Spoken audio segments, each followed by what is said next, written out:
Advent missions participated in the medical mission sponsored by New Asia Oil Incorporated in cooperation with Combal Farmers Multipurpose Cooperative, 10th ID Philippine Army, and 25th Infantry Battalion Philippine Army, held at Kamanlangan, New Bataan, Davao de Oro on March 24, 2024. Ako nagpasalamat ug dako sa nagpasiyugdaan ni karon ang New Asia Oil o inubanan sa amoang coop sa kupam ko. Tanan nga nag-facilitate diri sa 25 IB o sa amo pong barangay, sa among kapitan. Tamatan po akong mga kauban nga mga barangay tanon nga nag-assist sa maong kalihukan diri sa medical mission. O labaw na mong pasalamatan nga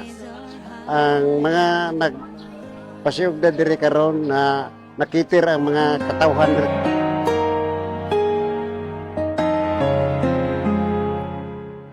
A total of 473 residents of Kamanlangan benefited from the free medical services, where 280 availed medical consultations, 194 had dental extractions, 8 underwent minor surgeries, 51 were circumcised, 102 availed blood typing and random blood sugar testing, and 85 received eye checkups with free eyeglasses.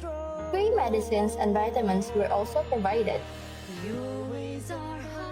Daghang kayong salamat no sa atong mga volunteer nga ni participate ni ining medical mission. Actually, first ni nahitabo sa among company with participation sa atong mga coconut farmers, which is ang Combal Farmers Multipurpose Cooperative, with the medical team from Davao City, the Davao Advent Mission.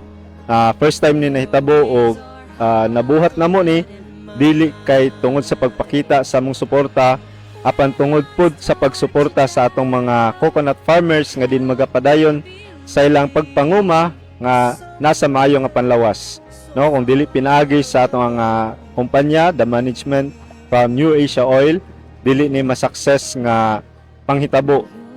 Pinaagi usab sa pagsuporta sa atong Davao Advent Mission, the medical team headed by Sir Chong Buton, o ang ato nga Coconut Co-op, the Combal Farmers Multipurpose Cooperative.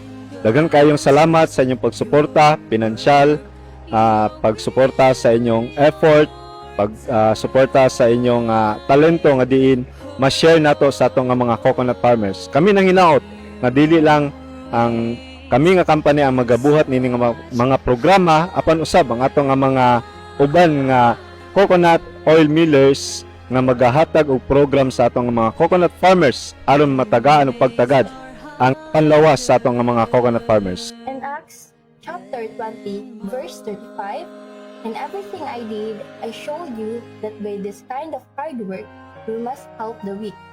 Remembering the words the Lord Jesus himself said, "It is more blessed to give than to receive."